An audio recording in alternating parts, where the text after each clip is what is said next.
Hi everyone, this is Ayush and you are watching Rakshita Singh. You are not watching Rakshita Singh, you are watching Rakshita Singh's channel. ठीक है, तो welcome to the next lecture in which हम laws of motion पढ़ने वाले हैं. ठीक है, आदत से मजबूर है, हम क्या कर सकते हैं.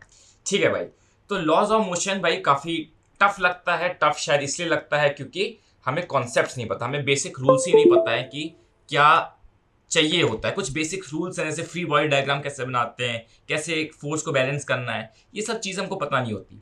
तो आज हम सारी चीज़ें डिस्कस कर रहे होंगे इस वन शॉट में लॉज ऑफ मोशन के बारे में. और पहले बता देता हूँ, क्वेश्चन प्रैक्टिस स्टार्ट हो गई है यार. क्वेश्चन प्रैक्टिस स्टार्ट हो गई है और एक टिप दे दे रहा, एक प्रो टिप दे दे रहा हूँ. जो वन शॉट देख के आएगा, जो वन शॉट देख के आएगा उससे क्वेश्चन अच्छे सॉल्व होंगे. फिर वहां पे हम प्रॉपर थ्योरी डिस्कस नहीं कर सकते क्वेश्चन प्रैक्टिस के वक्त, वरना आप जानते हो फिजिक्स में तो बहुत टाइम लग जाता है एक क्वेश्चन एक्सप्लेन करने चले जाओ. तो आपको ये वन शॉट क्वेश्चन प्रैक्टिस का मतलब आप थोड़ा सा अपने साइड से प्रिपेयर होके आ रहे हो, वो चैप्टर थोड़ा सा रिवाइज करके आ रहे हो, तब मजा भी है. ब्लैंक आओगे तो आपको दिक्कत भी होगी, है कि नहीं. तो स्टार्ट करते हैं अपना लॉज ऑफ मोशन से. ठीक है, तो सबसे पहले न्यूटन्स लॉ से स्टार्ट करते हैं. तो न्यूटन्स लॉ स्टार्ट करने से पहले मेरे को बताओ इनर्शिया क्या होता है. क्या आपको एक बेसिक सी चीज पता है इनर्शिया का मतलब क्या होता है. इनर्शिया मतलब रेजिस्टेंस टू चेंज, चेंज ना होना, टेंडेंसी ऑफ नॉट चेंजिंग, जो हम सब इंसानों की टेंडेंसी है. ठीक है, तो टेंडेंसी ना चेंज होने की, जो ऑलरेडी कंडीशन है वही रहने की टेंडेंसी होती है इनर्शिया. मतलब property by which a body remains in a state of rest और motion unless external force compels to change its state. मतलब एक ऑब्जेक्ट अगर रेस्ट पे है तो वो जिंदगी भर रेस्ट पे रहना चाहेगा, जिंदगी भर रेस्ट पे रहना चाहेगा, अनटिल अनलेस कोई एक्सटर्नल मोटिवेशन ना मिल जाए, है ना. तो एक्सटर्नल फोर्स, यहाँ पे एक्सटर्नल फोर्स लग जाएगा तो हिल जाएगा. जैसे ये ऑब्जेक्ट है, रेस्ट पे रखा रहेगा, फोर्स लगा दिया तो हिल गया. सेम चीज है अगर एक ऑब्जेक्ट मोशन कर रहा है, एक ऑब्जेक्ट 10 मीटर पर सेकेंड से मूव कर रहा है, वो 10 मीटर पर सेकेंड से ही मूव करता रह जाएगा. उसको वो खुद ब खुद नहीं रुकना चाहेगा. जब तक फोर्स लगा के, ब्रेक लगा के रोकोगे नहीं, वो खुद ब खुद नहीं रुकना चाहेगा. ठीक है, और इनर्शिया आपका मास के डायरेक्टली प्रोपोर्शनल होता है. बहुत सिंपल सी चीज है, मैं आपको एग्जांपल दूं. जैसे कि आप साइकिल, आपके पास एक साइकिल है और ट्रेन है. आप खुद मेरे को बता सकते हो किसको, अगर दोनों रेस्ट पे हैं, किसको धक्का मार के चलाना आसान है. क्यों क्यों किसको आसान है और क्यों.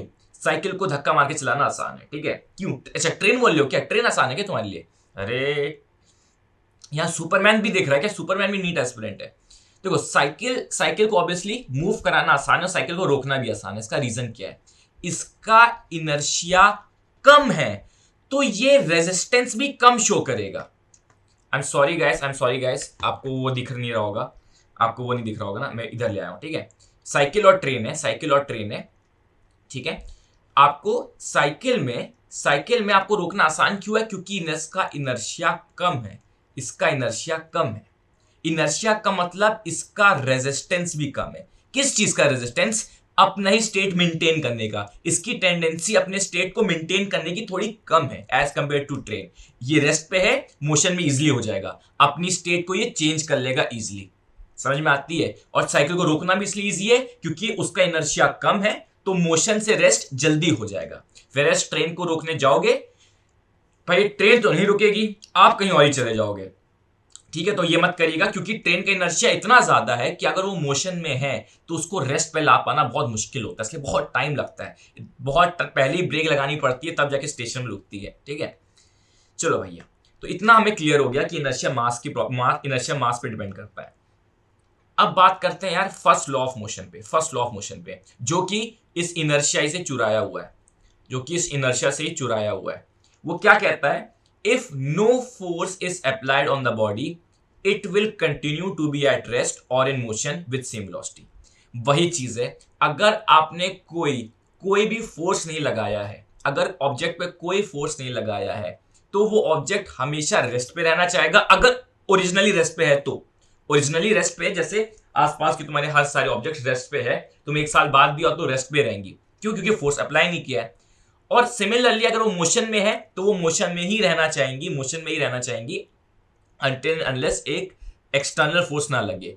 एक मूवी थी ग्रेविटी करके, फॉरेन मूवी थी ग्रेविटी, उसमें एक बहुत ही इमोशनल सीन है. उसमें से 2 एस्ट्रोनॉट्स होते हैं, कुछ एक्सीडेंट हो जाता है, तो एक एस्ट्रोनॉट को अपनी जान बचाने के लिए ना वो दोनों एस्ट्रोनॉट्स आपस में रस्सी से कनेक्टेड थे। तो एक इंसान रस्सी काटता है और वो एस्ट्रोनॉट ना, जैसे ये अर्थ है तो ये एस्ट्रोनॉट ना अर्थ से दूर जाने लगता है। तो रस्सी काटने की वजह से जो हीरो होता है फिल्म का, वो इस अर्थ से दूर जाने लगता है, वो एस्ट्रोनॉट इस अर्थ से दूर जाने लगता है। आप सोचो, एक बार वो दूर जाने लगा, स्पेस में कोई फोर्स लग नहीं रहा, ठीक है, अर्थ से, मतलब अर्थ थोड़ी सी दूर थी, ठीक है, अर्थ थोड़ी सी दूर थी, तो ये जैसे दूर जाने लगा, अर्थ से दूर जाने लगा, और वो दूर जाता गया जाता गया जाता गया जाता गया। Ryan, let go. No, you're not going anywhere. You're not going anywhere. It's not up to you. No. Please don't do this. Please don't do this. Please don't do this.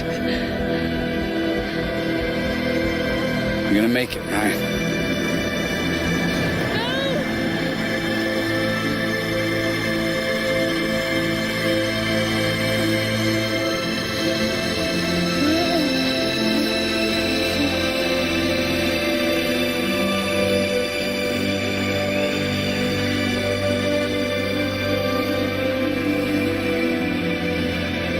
And he died.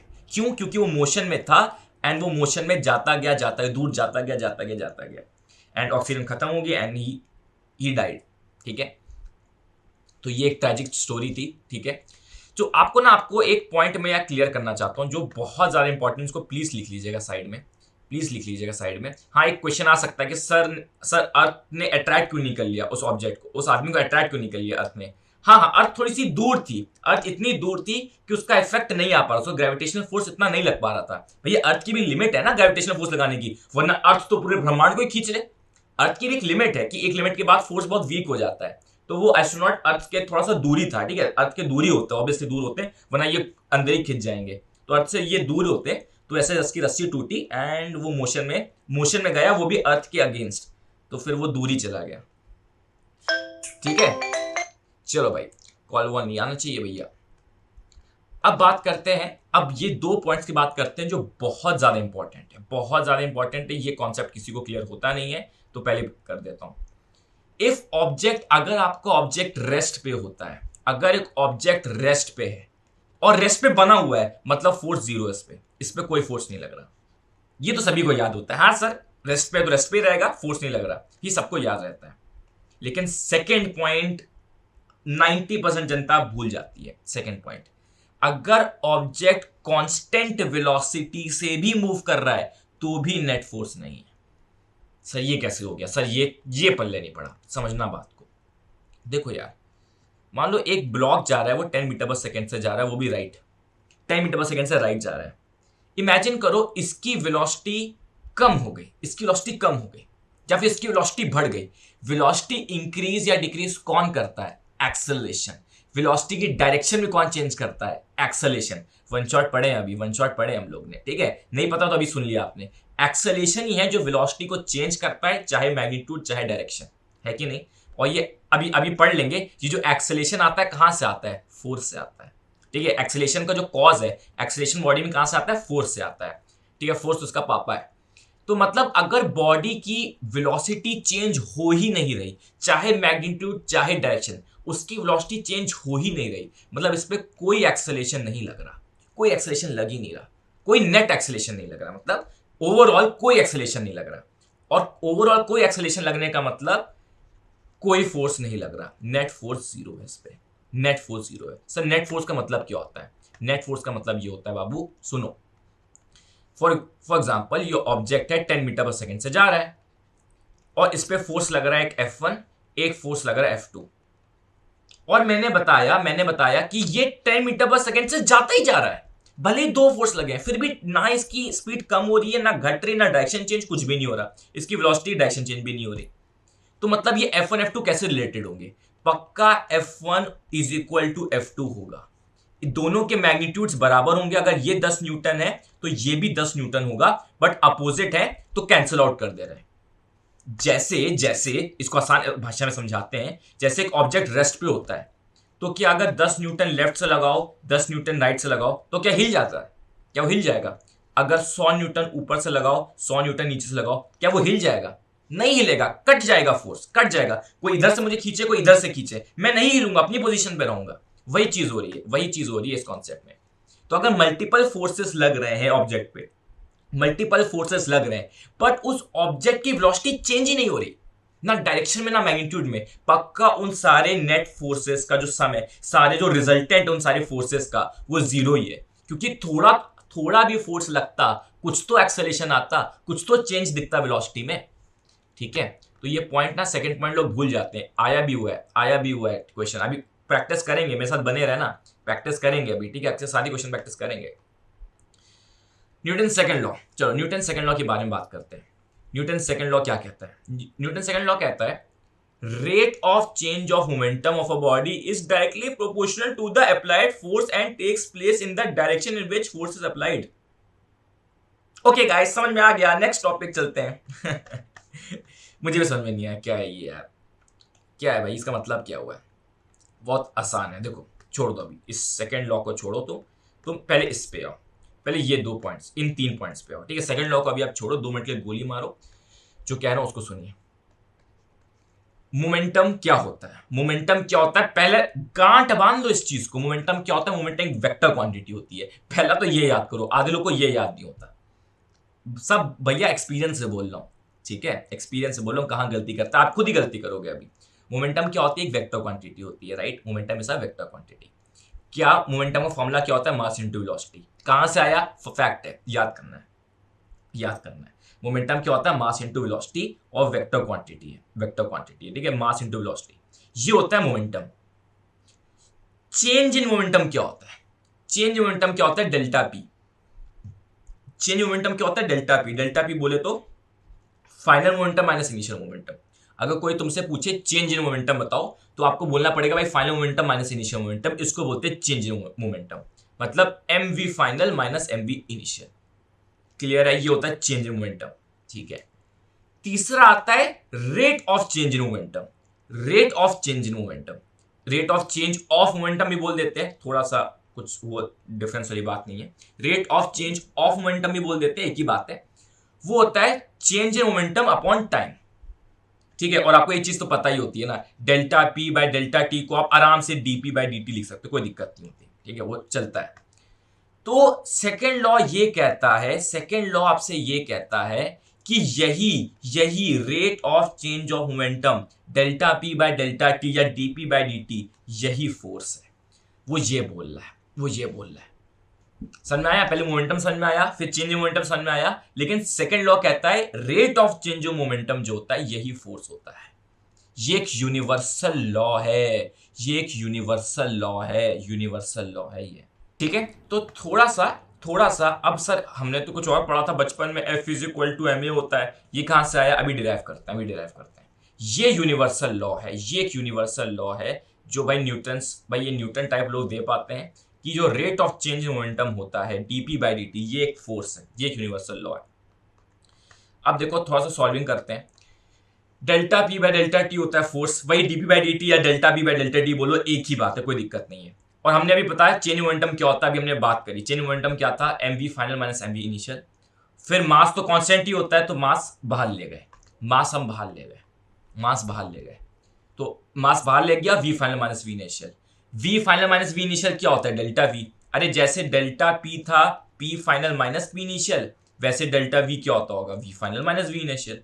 तो v final minus v initial को delta v लिख दिया, तो m delta v by delta t हो गया force. और acceleration क्या होता है? dv बाय dt या फिर del v by del t, एक ही बात है। तो del v by del t हो गया आपका फोर्स। तो F is equal to ma आ गया, तो F is equal to ma आ गया, तो फोर्स आपका ma आ गया। यहां से डिराइव होता है, फोर्स होता है ma, ठीक है, यहां से आपका डिराइव हो गया। बट यार एक कुछ अजीब सी लाइन लिखी हुई है, पहले इतना क्लियर कर लो, ठीक है। तो हाँ, अब इसमें एक लाइन लिखी हुई है कि ये यूनिवर्सल नहीं है, अभी बात करते, पहले कुछ क्वेश्चंस करो मेरे सामने, अगर फोर्स 10 न्यूटन का है और मास 2 kg का है, और फोर्स 30 न्यूटन का है, मास 4 kg का है, तो बताओ कौन सी बॉडी ज्यादा एक्सेलेरेटेड है, A1 ज्यादा होगा कि A2? कौन सा एक्सेलेरेशन ज्यादा होगा, कौन सी बॉडी ज्यादा एक्सेलेरेटेड है? क्वेश्चन करिए मेरे सामने, आराम से कमेंट करो, कमेंट करो। गलत हुआ तो डिलीट कर दो, सही हुआ तो रखे रहने दो। कमेंट करो, सही हुआ तो रखे रहने दो, गलत हुआ तो डिलीट मार दो। कौन देख रहा है भाई? ऐसे तो करते हैं। F is equal to MA1, तो 10/2 हो जाएगा A1 और 30/4 हो जाएगा A2। क्लियर हो रहा है? तो 5 मीटर पर सेकेंड स्क्वायर ये आपका एक्सेलेरेशन आ गया, और ये 30/4 मतलब 15/2 that is 7.5 metre per second square आपका एक्सेलेरेशन आ गया। ओके, तो आपका A2 एक्सेलेरेशन फिर ज्यादा हो जाएगा। ठीक है, A2 एक्सेलेरेशन आपका, A2 is the correct answer. ठीक है, फिर नेक्स्ट पॉइंट की बात करते हैं, जो कि ये है कि भाई F is equal to M में अपना यूनिवर्सल काहे को नहीं होता? काहे को ऐसा क्या यूनिवर्सल में? इसका रीजन है, बड़ा इंटरेस्टिंग सा रीजन है। F is equal to MA में हमने ना एक एजम्पशन ले लिया है। कौन सा एजम्पशन ले लिया सर? हमें तो दिखा नहीं। एक बड़ा अजीब सा एजम्पशन ले लिया है। एजम्पशन ये है कि मास कांस्टेंट है। यहाँ पे मास को आपने कॉमन ले लिया ना, मास को कॉमन ले लिया, मास को आपने कॉमन ले लिया। ठीक है, मास को कॉमन ले लिया, ये सोच के कि फाइनल में फाइनल मास और इनिशियल मास तो सेम होगा। जब वेलोसिटी लेट्स से VF थी, जब इनिशियल फाइनल वेलोसिटी थी, तब भी मास सेम ही होगा, इनिशियल वेलोसिटी तभी मास सेम ही होगा। अरे बट मास तो सेम ही रहता है सर, मास कहाँ चेंज होता है? कभी हमने जिंदगी में देखा तुमने कोई मास चेंज होते हुए? कभी ऐसा है कि तुम यहां से कभी तुम कैसे घूमने चले गए, जैसे अभी जितना वेट तुम्हारा, जितना मास तुम्हारा है, वेट तो चेंज होता है, वेट होता है mg, तो भैया मून पे g कुछ और होगा, एक पर्टिकुलर हाइट पे g कुछ और होगा, मास तो वही रहता है ना। आंसर इस यार मास भी चेंज होता है। थोड़ा सा आउट ऑफ सिलेबस है, बट थोड़ा सा सुनने के लिए कि मास भी चेंज होता है। मास कब चेंज होता है? जब ऑब्जेक्ट की स्पीड बहुत ज्यादा होती है। ऑब्जेक्ट की स्पीड इज लाइक ऑब्जेक्ट की स्पीड कंपेरेबल हो जाए स्पीड ऑफ लाइट से, comparable to speed of light. Sir कुछ समझ नहीं आ रहा। अरे बस जनरल नॉलेज की बात कर रहा हूँ, इसको यहाँ पर जनरल नॉलेज की बात कर रहा हूँ कि जब भी लेट से आपकी वेलोसिटी लेट से ऐसी है 2 × 10⁸ metre per second, speed of light क्या होती है? 3 × 10⁸ मीटर पर सेकेंड। जब आपकी स्पीड ऑफ लाइट के काफी ज्यादा मतलब कंपेरेबल, तुम समझते हो उसके, ये बराबरी में आ जाए, बराबरी इन द सेंस समझते हो कि उसकी टक्कर में, कि भैया हाँ 2 × 10⁸, ऐसा ना हो कि velocity is equal to 2 metre per second, ये वाली चीज नहीं। तब वेलोसिटी आपकी जब थोड़ी स्पीड ऑफ लाइट के बराबर टक्कर में, उसके मुकाबले उसके टक्कर में आ जाए, तब आपका मास चेंज हो जाता है। To be very precise, mass decrease करता है। जैसे हम मोशन करते हैं, हमारा मास एक्चुअली थोड़ा डिक्रीज करता है। बट ये जनरल नॉलेज है, ठीक है, जनरल नॉलेज। जो फैक्ट होता है, क्या आप जानते हैं हमारा मास सेम नहीं रहता? अगर हम अपनी वेलोसिटी ऑफ लाइट के बहुत नजदीक ले आएंगे, हमारा मास बहुत चेंज होने लग जाएगा। ये जनरल नॉलेज के लिए, लेकिन कहीं पूछेगा नहीं तुमसे। ठीक है, तो ये यूनिवर्सल फॉर्मूला नहीं है, यूनिवर्सल फॉर्मूला है F इज इक्वल टू ये dp/dt, ये एक यूनिवर्सल फॉर्मूला है। फिर dp/dt इज इक्वल टू जो MA आया है, इसमें अजम्पशन लिया गया था कि मास कांस्टेंट है। क्लियर है? अब आपके सामने एक क्वेश्चन रख रहा हूं, क्वेश्चन सॉल्व करो। चलो क्वेश्चन सॉल्व करो, इसमें कमेंट करना। मैं सच्ची बता रहा हूं, कमेंट तुम डिलीट करोगे, सच्ची बता रहा हूं। कमेंट करके ट्राई इट आउट। इसमें बॉल ऑफ मास है, एक बॉल ऑफ मास M, वो पर्टिकुलर वेलोसिटी से टकरा रही है और फिर बाउंस बैक होके वापस चलेगी। तो पूछता है चेंज इन मोमेंटम क्या है? कमेंट करिए क्योंकि आप डिलीट करने वाले, 90% लोग डिलीट करने वाले। अगर आप डिलीट नहीं करने वाले, सीना ठोक के कहो sir commented but not deleted, सीना ठोक के कहना। ठीक है, क्लियर है। बहुत बढ़िया।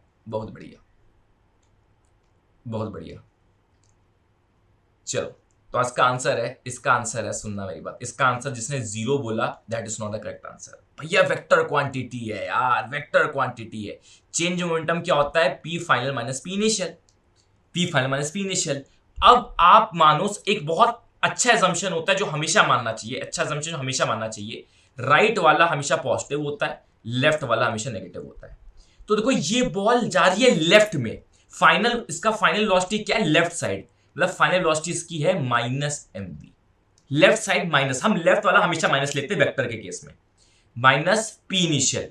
ये कहां जा रहा है? पॉजिटिव साइड में, तो +mv। तो ये माइनस तो भैया मैथ्स वाला माइनस, ये माइनस तो फॉर्मूले से आया है, ये माइनस तो फॉर्मूले से आया है, वेरएस ये माइनस और ये प्लस हमारे कन्वेंशन से आया है। वेक्टर क्वांटिटी होती है, वेक्टर क्वांटिटी, तो वेक्टर क्वांटिटी में जो लेफ्ट जाए उसको नेगेटिव मानो, जो राइट जाए उसको पॉजिटिव मानो। तो माइनस एम बी,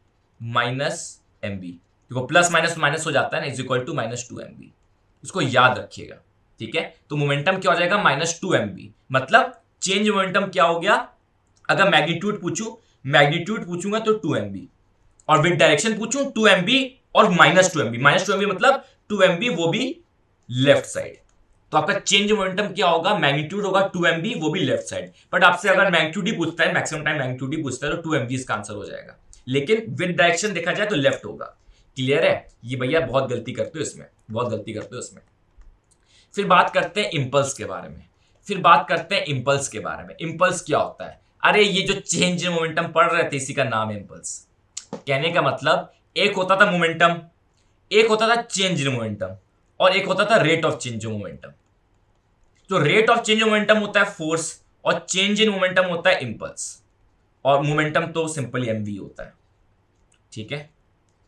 तो इंपल्स क्या, वही चेंज इन मोमेंटम जो हम पढ़ रहे थे। तो बहुत बार हो सकता है आपसे मैं ये ना पूछूं चेंज इन मोमेंटम बताओ, मैं हो सकता है ये ना बोलूं चेंज इन मोमेंटम, मैं बोलूंगा इंपल्स बताओ। याद ही नहीं इंपल्स क्या होता है, तो change in momentum he impulse है यार, ठीक है। यहाँ पे गलती की है, यहाँ पे माइनस होना चाहिए था, रियली सॉरी, ये थोड़ा सा गड़बड़ हुई है, यहाँ पे माइनस आना चाहिए था, ठीक है। थोड़ा सा एडिटिंग में कुछ गड़बड़ हो जाती है, फाइनल माइनस इनिशियल मोमेंटम, ठीक है। यहाँ बीच में माइनस होना चाहिए, ठीक है, mv final minus mv initial. तो इंपल्स के दो फॉर्मूले होते हैं, कैसे दो फॉर्मूले कहां से आए, थोड़ा सा दिमाग लगेगा, बहुत थोड़ा सा दिमाग लगेगा। अरे f is equal to del P by del T था कि नहीं था, तो f डेल्टा टी ही क्या हो जाएगा, del P, f delta T क्या हो जाएगा, डेल पी। तो भैया इंपल्स को f डेल्टा टी भी तो बोल सकते हो, डेल्टा p क्या होता है, f डेल्टा टी, तो इंपल्स क्या होता है, डेल्टा p भी बोल सकते हो या f डेल्टा टी भी बोल सकते हो, ठीक है, ये बोल सकते हो। और एक तीसरा फॉर्मूला यार इंटीग्रेशन से आता है, ये चीज हमेशा याद रखना यार, ये चीज हमेशा याद रखना। इंपल्स होगा वो होता है integration f dot D T. अरे ये उसी से आता है, कोई अलग फंडा नहीं है, f डेल्टा टी है, इसी से आप डिराइव कर सकते हो। डिराइव भी करना नहीं है, इसको याद कर लेना है। ये फॉर्म हमेशा ऐसा होता है, फॉर एग्जांपल जैसे वर्क होता है फोर्स इनटू डिस्प्लेसमेंट, ठीक है, यहां पे लिख रहा हूं, वर्क होता है फोर्स इनटू डिस्प्लेसमेंट, ऐसे f डॉट s, तो वर्क को ऐसे भी लिख देते हैं इंटीग्रेशन f डॉट ds, ऐसे कर दिया। तो कोई इश्यू वाली बात नहीं है, कि इंटीग्रेशन ये बेसिकली इस फॉर्मूले को इंटीग्रल फॉर्म में लिखा है, इंटीग्रेशन के फॉर्म में लिखा है, बस सिर्फ यही चीज है, सिर्फ यही अंतर, और कोई अंतर नहीं है। इंटीग्रेशन फॉर्म में लिखा है और कोई अंतर नहीं है, सेम फॉर्मूले को इंटीग्रेशन फॉर्म में लिखा है। ये हो गया इंपल्स, ठीक है। और एक न्यूटन्स थर्ड लॉ करने से पहले कुछ क्वेश्चंस कर लेते हैं, फिर हम फोर्स को डिटेल में पढ़ेंगे। कुछ क्वेश्चंस करते हैं, आओ, चलो भाई, क्वेश्चन करिए, ट्राई इट आउट फिर मैं बताऊंगा, पॉज करो, ट्राई करो, फिर बताऊंगा। मेरे को एक बात बता सकते हो, इसमें ये फोर्स है, ये टी है भैया, चेंज इन मोमेंटम पूछा है, चेंज इन मोमेंटम क्या होता है, f delta t, area form आ गया, जिसने मेरा वो लेक्चर पढ़ा था बेसिक मैथमेटिक्स वाला, जहां एरिया फॉर्म एफ डेल्टा समझ नहीं आ रहा ना, एरिया फॉर्म क्या होता है। अरे मैं ये कह रहा हूं, देखो वाई एक्सेस और एक्स एक्सेस, ये एफ और टी है। जब भी आपका आंसर यहां पे क्या है, चेंज मोमेंटम क्या होता है, f delta T.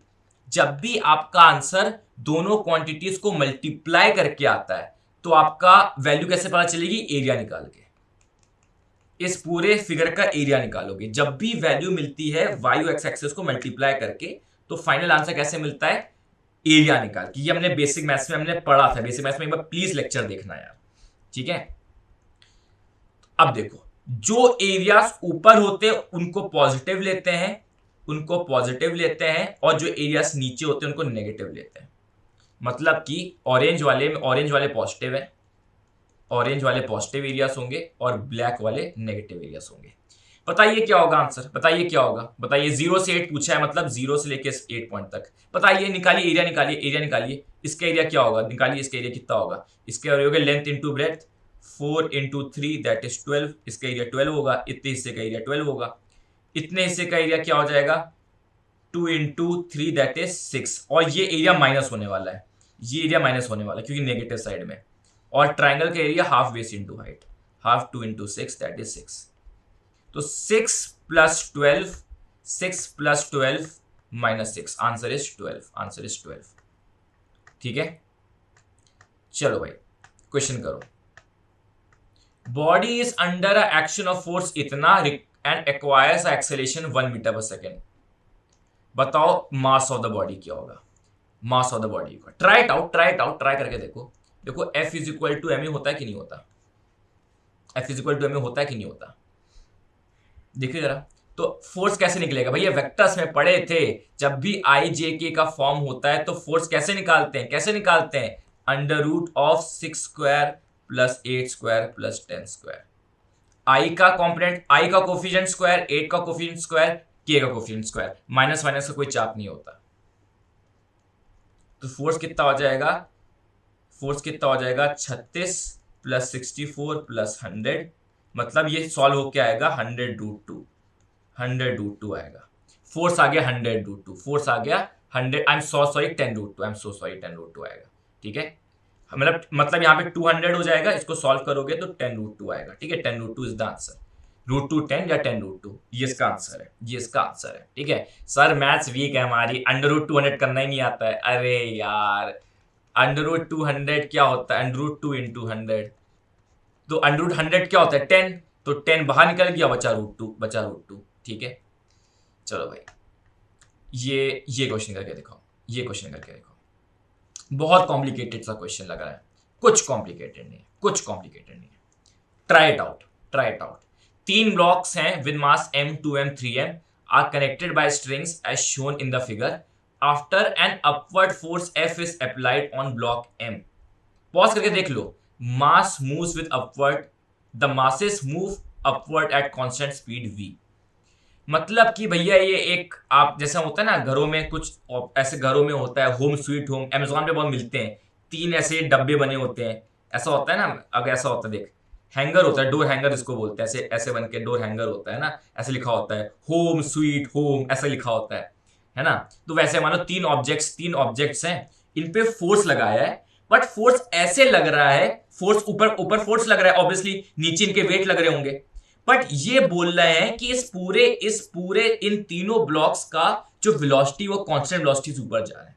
They are moving with a constant speed upward. Upward मतलब अपवर्ड है, मतलब वेलोसिटी भी कांस्टेंट ही है क्योंकि डायरेक्शन ऑलवेज अपवर्ड ही है।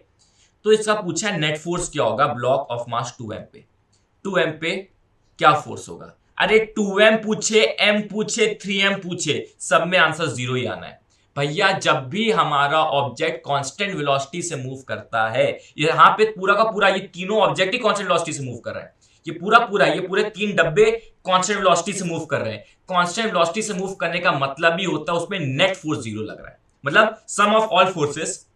सर नेट फोर्स कैसे 0 आएगा, ध्यान समझना। इस 2m पे पक्का डाउनवर्ड फोर्स लग रहा होगा, mg अपना खुद का वेट लग रहा होगा, और ऊपर फोर्स लग रहा होगा, पक्का ये बैलेंस कर रहे हैं, पक्का ये बैलेंस कर रहे हैं।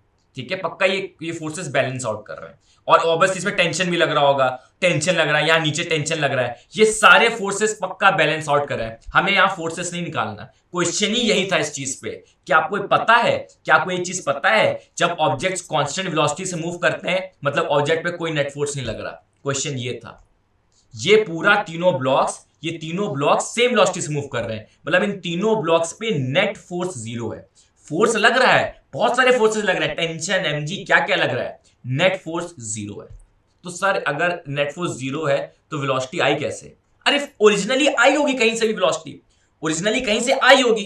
ठीक है, एक बार दे दी, हमको यहां से स्टार्ट किया है, हमको ओरिजिनल कहीं से जहां वेलोसिटी मिलेगी मिली होगी, जहां से मिली होगी, हमें वो कंसर्न नहीं है अभी का।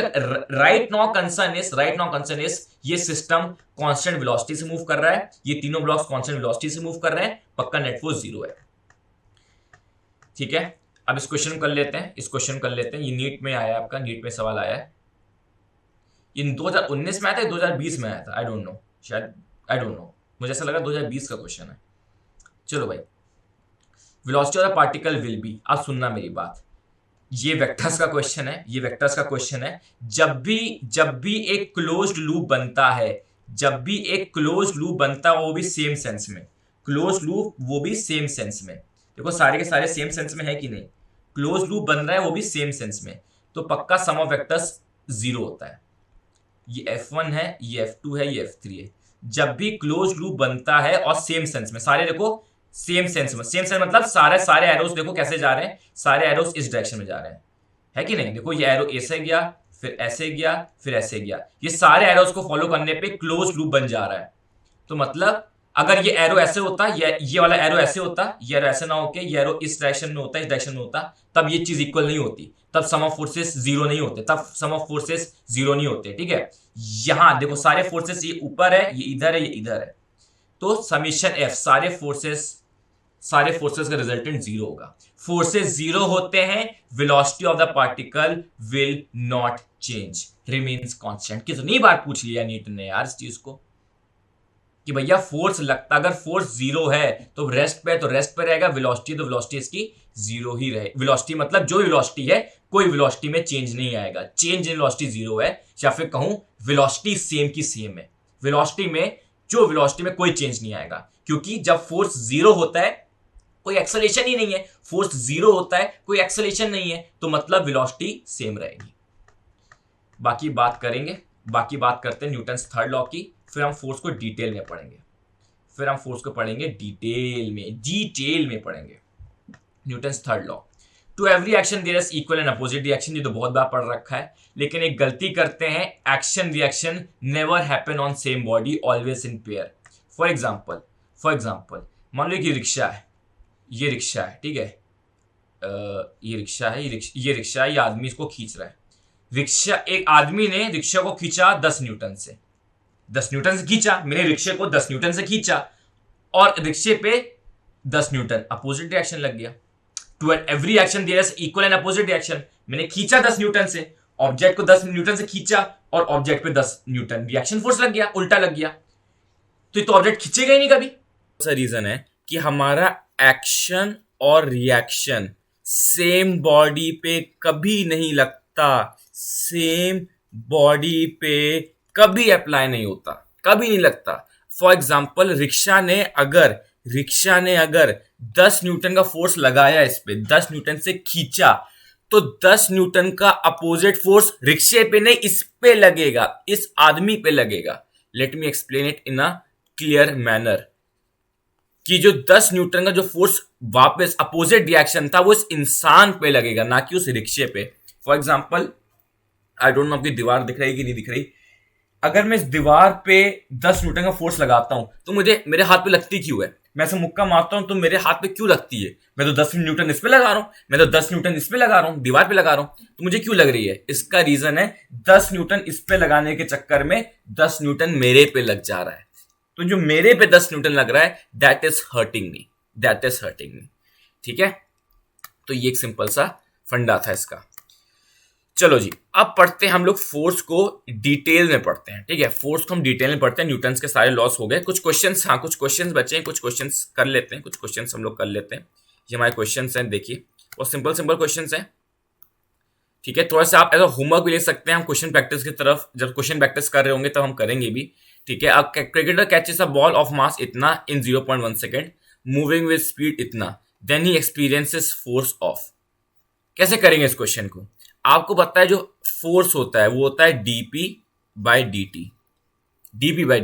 तो F into dt is equal to dp हो गया, या फिर सिंपली रहने दो, फोर्स क्या होता है? dp बाई dt होता है। तो अब देखिए ध्यान से देखिए, क्रिकेटर ने एक बॉल है, बॉल को कैच कर लिया, मतलब इनिशियली बॉल के पास स्पीड थी, उसने कैच कर लिया, अब तो रेस्ट पे आ जाती है, कैच कर लिया अब तो रेस्ट पे आ गई, तो पता मोमेंटम का चेंज कितना आया? इनिशियली कुछ था, फाइनली तो रेस्ट पे आ गया, कैच कर लिया, तो क्या हो जाएगा? फाइनल मोमेंटम क्या होगा? 0 माइनस mv अपॉन जो भी टाइम इंटरवल है, तो फोर्स हो जाएगा माइनस 150 ग्राम्स है, तो मैं मोमेंटम निकाल रहा हूं 150 अपॉन 1000 इंटू वेलोसिटी 20 और डिवाइडेड बाय 0.1 सेकंड कर देंगे, 0.1 सेकंड कर देंगे। तो उसको थोड़ा सॉल्व करते हैं, थोड़ा सॉल्व करते हैं, और ये कटा तो आपका सिंपली आंसर क्या आ गया, सिंपली आंसर क्या हो जाएगा, F is equal to -15 into 2 और ये 10 और 0.1 कट जाएगा, -15 इंटू 2 मतलब force is equal to -30 Newton.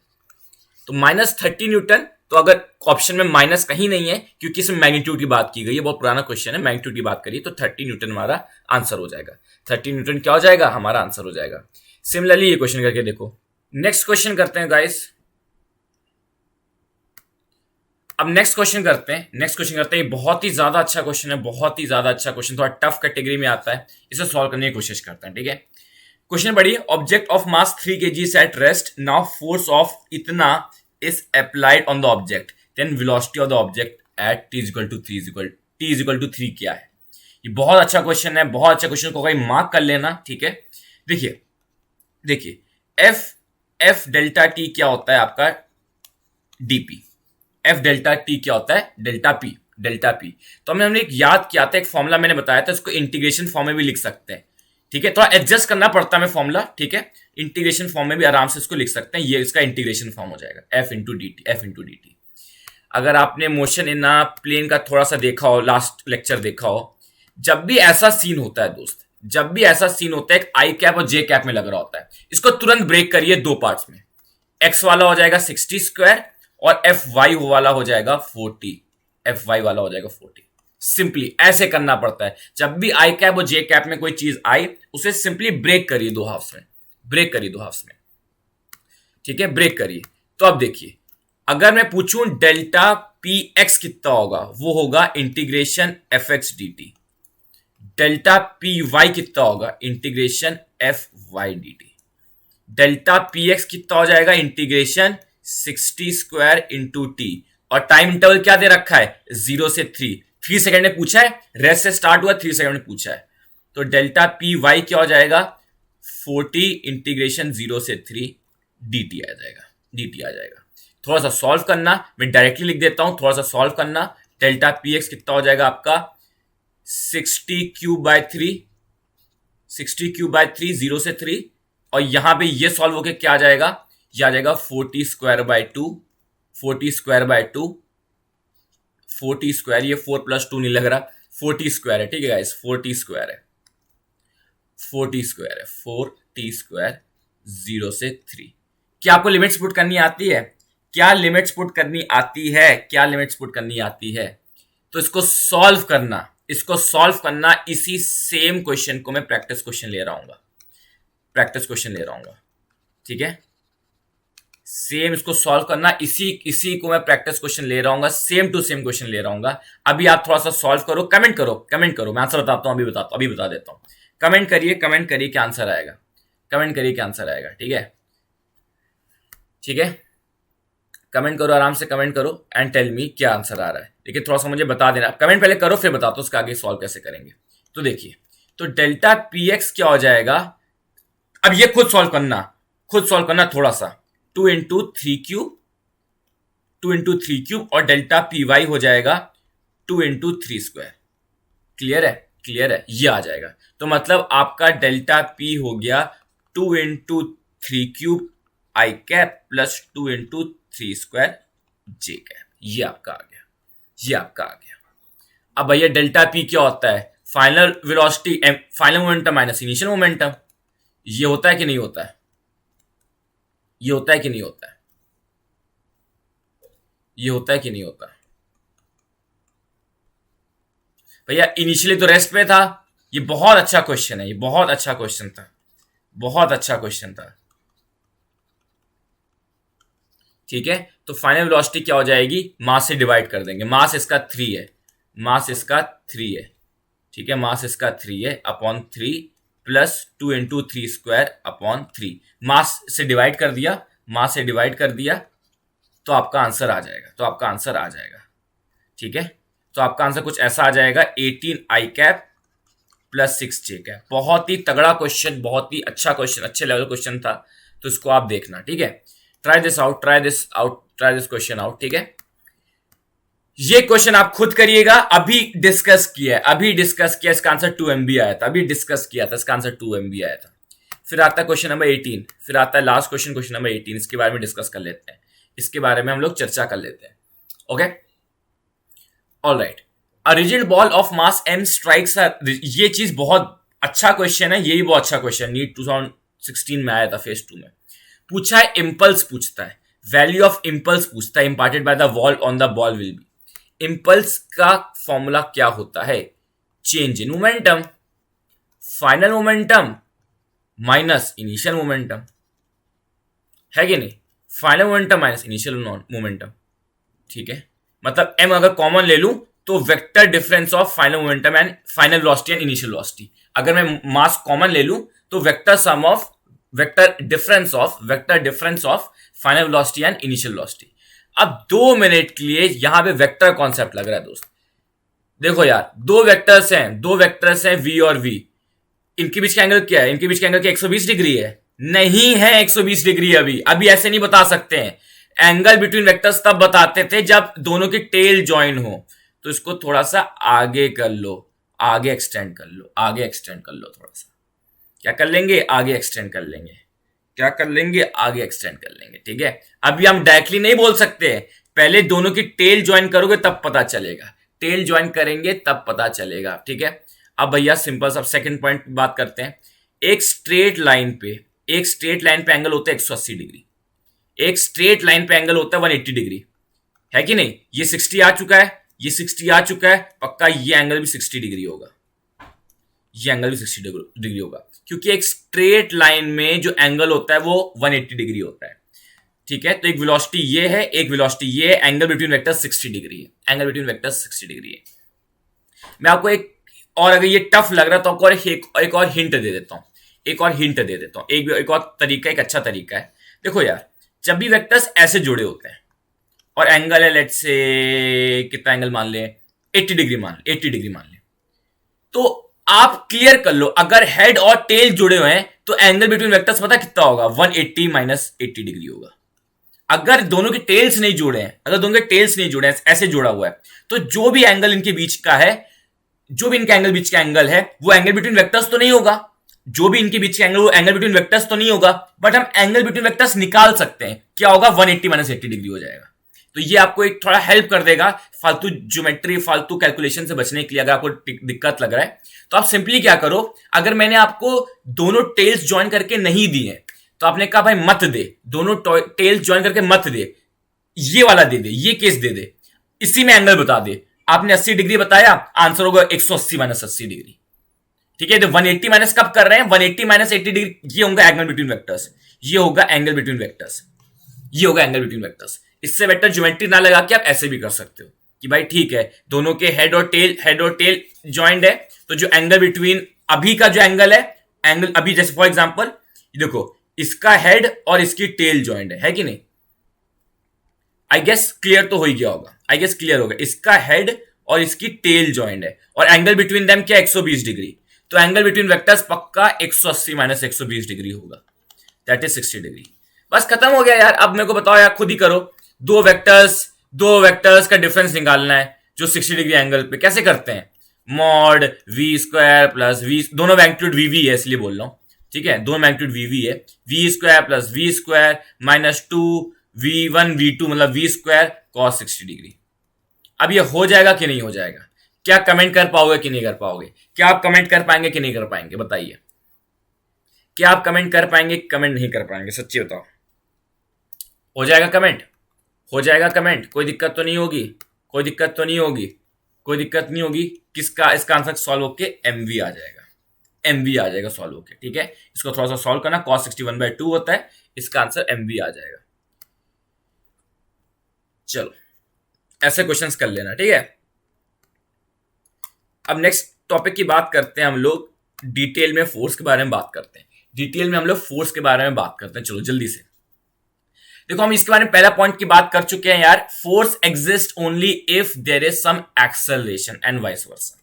भैया अगर एक्सेलरेशन की बू आ रही है, पक्का फोर्स भी लग रहा होगा।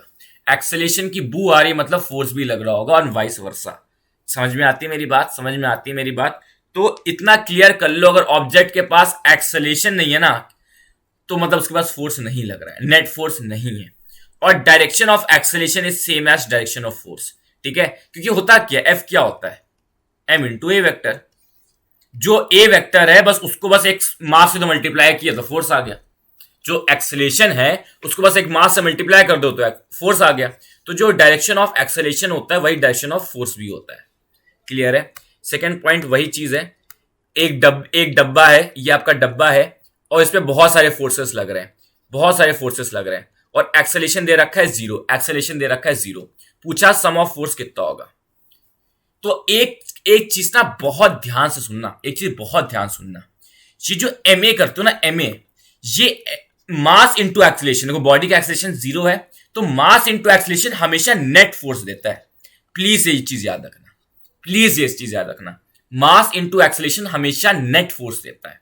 तो M into zero is equal to zero, zero क्या है, नेट फोर्स, ये चीज याद रखना, ठीक है।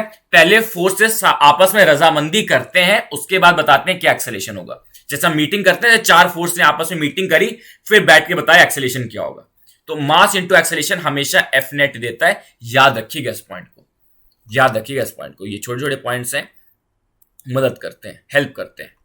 चलो नेक्स्ट पॉइंट की बात करते हैं, नेक्स्ट पॉइंट की बात करते हैं, ठीक है। ये चीज हमने फिर से बात कर ली, acceleration is produced only when there is some net force acting on it, ये हमने बात कर रखी है। अगले दो पॉइंट्स देखो बहुत इंपॉर्टेंट है, अगले दो पॉइंट्स बहुत इंपॉर्टेंट है, अगले दो पॉइंट बहुत इंपॉर्टेंट है। देखो यार, सुनना मेरी बात, समझने की कोशिश करना क्या बोलने जा रहा हूं, क्या बोलने जा रहा हूं। देखो यार, मान लो ये एक वो जानते हो ये कोई क्या होता है उसको, hot air balloon, hot air balloon कहते हैं ना, हॉट एयर बलून। मान लो ये हॉट एयर बलून है, ठीक है, ये पर्टिकुलर एक्सेलेरेशन से जा रहा है, पर्टिकुलर एक्सेलेरेशन से जा रहा है और पर्टिकुलर वेलोसिटी से जा रहा है। पता नहीं एक के मन में आया चलो कूद जाते हैं, कूद गया, आज कुछ तूफानी करते हैं। तो जैसे ही इंसान, समझना, मान लो कोई ऑब्जेक्ट मूविंग ऑब्जेक्ट है, मूविंग ऑब्जेक्ट है, तो जैसे ही इंसान अपने पेरेंट ऑब्जेक्ट, जिस ऑब्जेक्ट के अंदर वो बैठा था, उससे डीअटैच होता है, जैसे ये अपने पेरेंट ऑब्जेक्ट से डीअटैच होता है, वो उस ऑब्जेक्ट की वेलोसिटी अपने पास ले लेता है, वेलोसिटी को इनहेरिट कर लेता है, बट एक्सेलेरेशन कभी इनहेरिट नहीं करता। क्लियर हो रही मेरी बात? अगर वो इंसान उस अपने पेरेंट ऑब्जेक्ट से, जैसे हॉट एयर बलून के अंदर वो इंसान था, वो कूद गया, तो वो उसका, तो इस हॉट एयर बलून का एक्सेलेरेशन नहीं आएगा, वो डिसकंटिन्यू हो गया, बट वेलोसिटी रहेगी। मतलब कि कूदने के बाद इसकी वेलोसिटी क्या होगी, वेलोसिटी होगी v अपवर्ड, और एक्सेलेरेशन क्या हो जाएगा, g हो जाएगा, जो एक नॉर्मली लगता है, जो नॉर्मली सब पे लगता है, इसका कोई एक्सेलेरेशन नहीं लग रहा होगा, वो बिल्कुल भूल जाओ। जैसे आप डीअटैच होते हो, जैसे एक ऑब्जेक्ट से डीअटैच होते हो, इस ऑब्जेक्ट का क्या एक्सेलेरेशन है इस पे कोई फर्क नहीं पड़ता, इस ऑब्जेक्ट की क्या वेलोसिटी थी, सेम टू सेम इसकी वेलोसिटी होगी। देखो यार, ये मान लो ये ब्लॉक है, हॉरिजॉन्टली मूव कर रहा है, ठीक है, ये ब्लॉक हॉरिजॉन्टली मूव कर रहा है, a man jumps it will, ठीक है, ये हॉरिजॉन्टली मूव कर रहा है, राइट, ये हॉरिजॉन्टली मूव कर रहा है, ठीक है। वर्टिकल, अगर वर्टिकल होता तो जी भी लगता, ठीक है। अभी हॉरिजॉन्टल मोशन की बात कर रहे हैं, ठीक है, हवा में नहीं है कोई, ठीक है। A man jumps from it will not have any acceleration, ठीक है, इसका एक्सेलेरेशन नहीं होगा, मतलब जैसे कूदेगा तो इसका एक्सेलेरेशन क्या होगा, जीरो हो जाएगा। जी लग रहा है, अरे मैं वर्टिकल मोशन की बात ही नहीं कर रहा, हॉरिजॉन्टली चल रहा है, हॉरिजॉन्टली, हवा में नहीं है ये, ठीक है, जैसे ट्रेन की तरह समझ के देखो। और अगर ब्लॉक एक पर्टिकुलर वेलोसिटी से मूव कर रही होती है, जैसे ही कूदेगा तो इसकी वेलोसिटी भी 10 मीटर पर सेकंड होगी, मतलब अपनी वेलोसिटी वो ले लेता है और पेरेंट ऑब्जेक्ट की, बट उसका एक्सेलेरेशन कभी नहीं लेता। ठीक है, क्लियर होती है मेरी बात? ठीक है, ओके। अब बात करते हैं एफबीडी के बारे में, ठीक है, एफबीडी का केस लेते हैं। एफबीडी, भैया एफबीडी बनाना ही नहीं आता सर, हमें एफबीडी पता नहीं है, हमें बीडी जरूर पता है, हमें बीडी के बारे में पता है, हम बीडी फूक लेते हैं, ठीक है, हमें एफबीडी बनाना नहीं आता, हमें एफबीडी बनाना नहीं आता, ठीक है, एफबीडी हम नहीं बना पाते सर, प्लीज हेल्प अस। देखो यार, कुछ रूल्स होते हैं फोर्स, ये जो एफबीडी बनाने के लिए, ठीक है, फ्री बॉडी डायग्राम बोले तो एफबीडी मतलब फ्री बॉडी डायग्राम। देखो पहला पॉइंट लिखते चले जाना कहीं पे साइड में भैया जी, कहीं आपको मिलेगा नहीं ये सब चीजें। exclusive on this channel. Only force acting on the body is mentioned. जब भी आप FBD बना रहे हो, जब भी आप FBD बनाते हो, वो फोर्सेस मेंशन करते हैं जो ऑब्जेक्ट पे लग रहे होते हैं. मतलब काफी विक्टिम की तरह से विक्टिमाइज कर रखा है. जो उस पे हो रहा है उसकी चर्चा कर रहे हैं, जो वो कर रहा है उसकी चर्चा नहीं कर रहे. Force exerted by the body is not mentioned. वाह जी वाह. जो फोर्स बॉडी एक्सर्ट कर रहा है उसका मेंशनिंग नहीं होगी.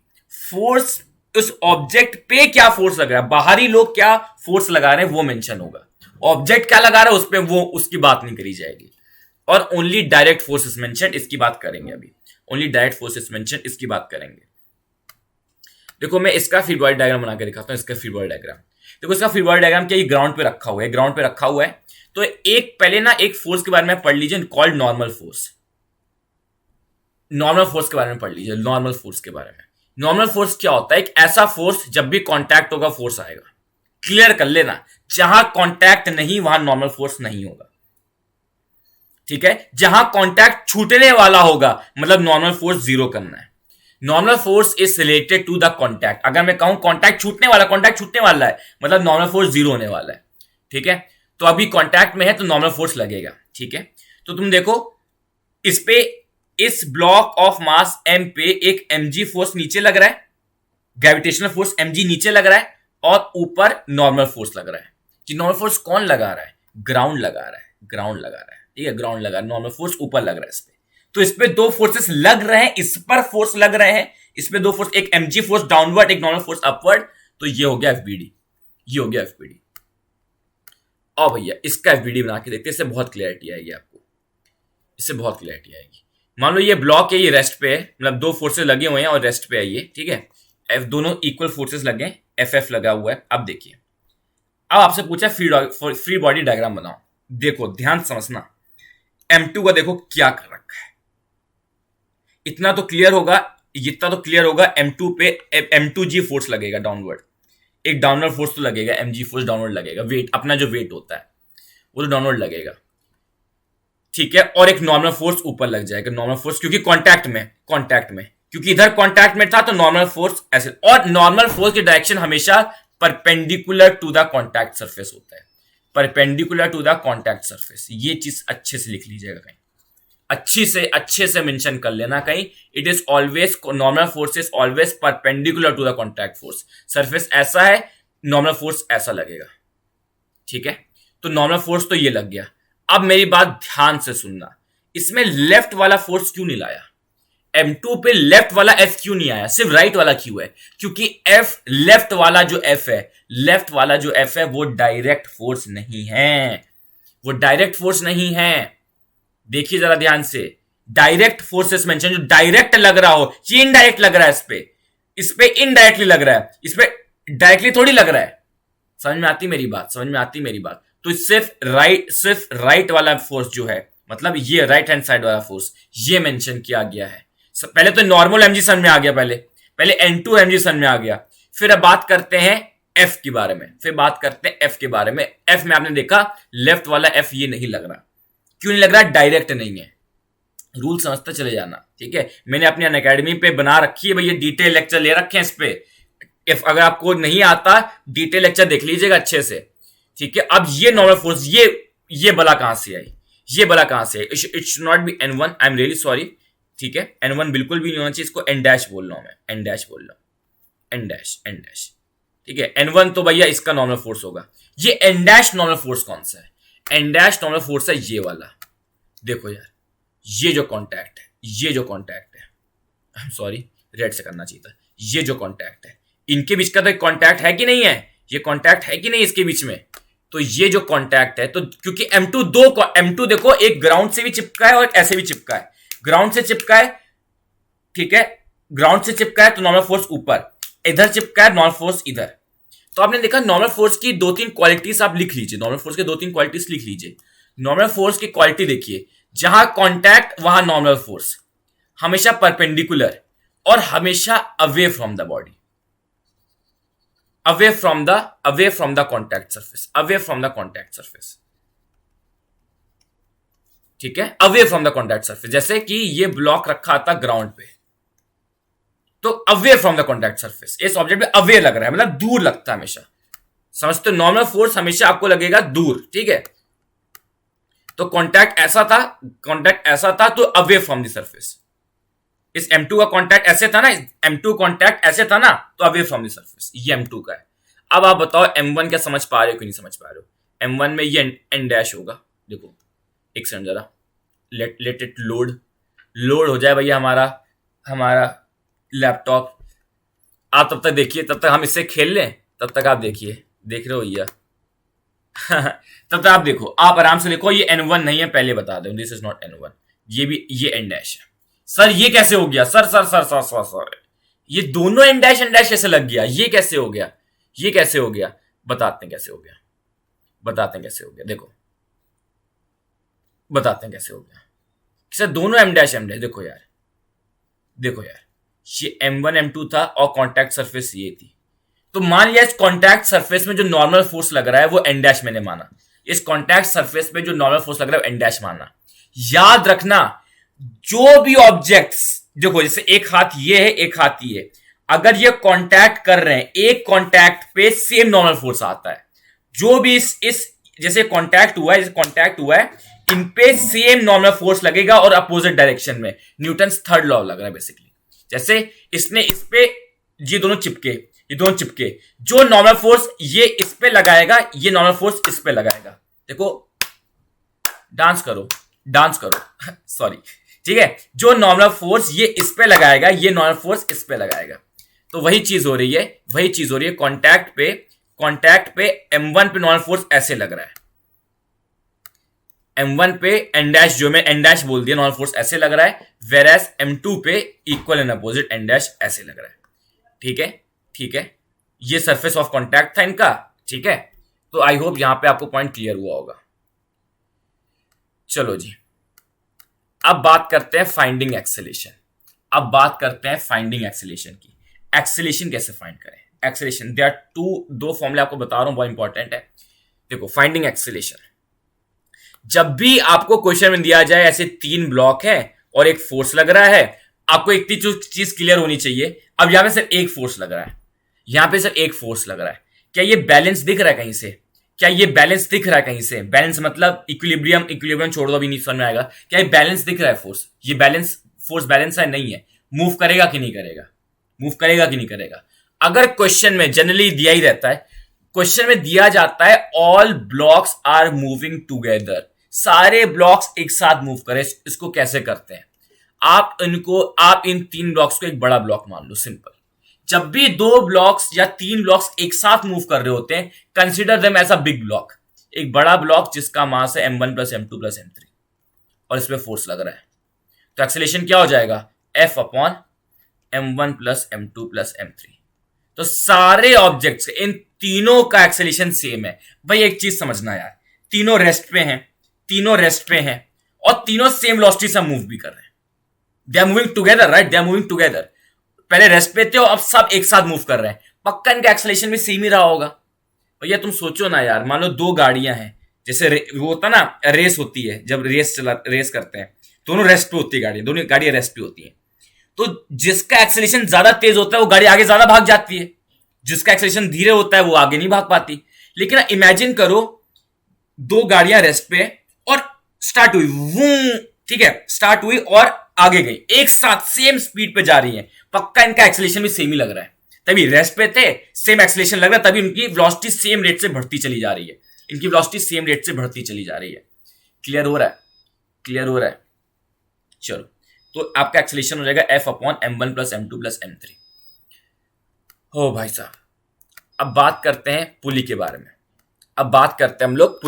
ठीक है, अब बात करते हैं पुली के बारे में। चलिए जी,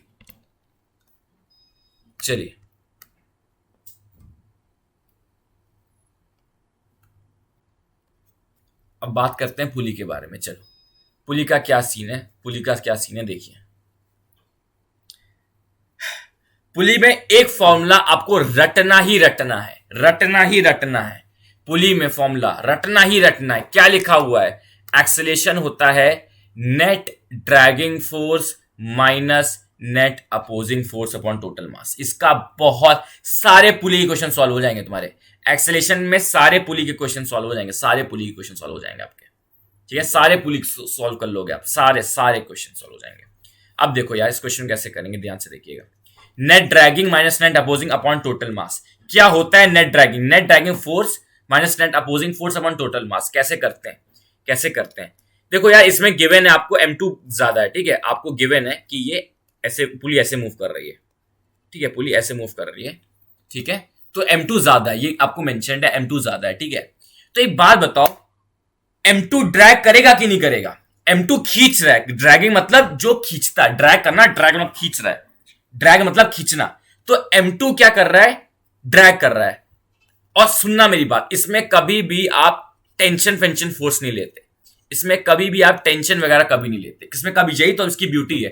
थोड़ा सा इसका रीजन है कि इंटरनल फोर्सेस हो जाते हैं, टेंशन एक इंटरनल फोर्स होता है, कंसिडर नहीं करता, बट आसान भाषा में बोले टेंशन फोर्स नहीं लगता, सिर्फ mg फोर्सेस आते हैं इसमें, कोई टेंशन फेंशन नहीं आता इसमें, ठीक है। तो देखो नेट ड्रैगिंग फोर्स क्या, टेंशन वेंशन नहीं आता, टेंशन की कोनो टेंशन नहीं, अभी टेंशन फोर्स को अलग से डील करेंगे, ठीक है। Net dragging force minus net opposing force upon total mass, ठीक है, net dragging force minus net opposing force upon total mass, ठीक है। अब देखो यार नेट ड्रैगिंग क्या है? m2g, जो डाउनवर्ड फोर्स लग रहा है क्योंकि ये खींच रहा है, तो नेट ड्रैगिंग फोर्स क्या हो जाएगा? m2g, नेट ड्रैगिंग फोर्स क्या हो जाएगा? m2g। अब देखो यार इसका फोर्स कहां लग रहा था? m1g नीचे लग रहा है, वेरएस ऑब्जेक्ट जा कहां रहा है? ऊपर जा रहा है। आपने एक चीज देखी, m2 में देखा ये ऑब्जेक्ट नीचे भी जा रहा है और डाउनवर्ड फोर्स भी नीचे लग रहा है क्योंकि ये ड्रैग कर रहा है, अब m1g की बात करें, m1g फोर्स तो नीचे जा लगता है, m1g वेट तो नीचे लग रहा है, बट m1 तो ऊपर जा रहा है, मतलब this is opposing the motion, वो जा रहा है ऊपर बट फोर्स लग रहा है नीचे, तुम अपोजिंग फोर्स हो, अपोज कर रहे हो तुम मोशन को मेरे, तो वो अपोजिंग फोर्स है, तो m1g is the opposing force, तो अपोजिंग फोर्स क्या होता है? अपोजिंग फोर्स क्या होता है? जो मोशन के अपोजिट लगे, जो फोर्स मोशन के अपोजिट लगे, वो होता है अपोजिंग फोर्स। तो बस आपका आंसर आ गया,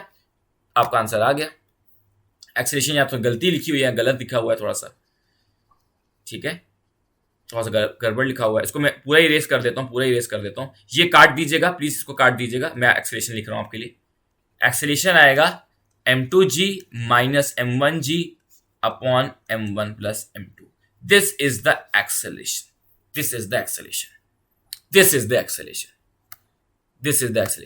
कुछ क्वेश्चन करवाता हूं यार,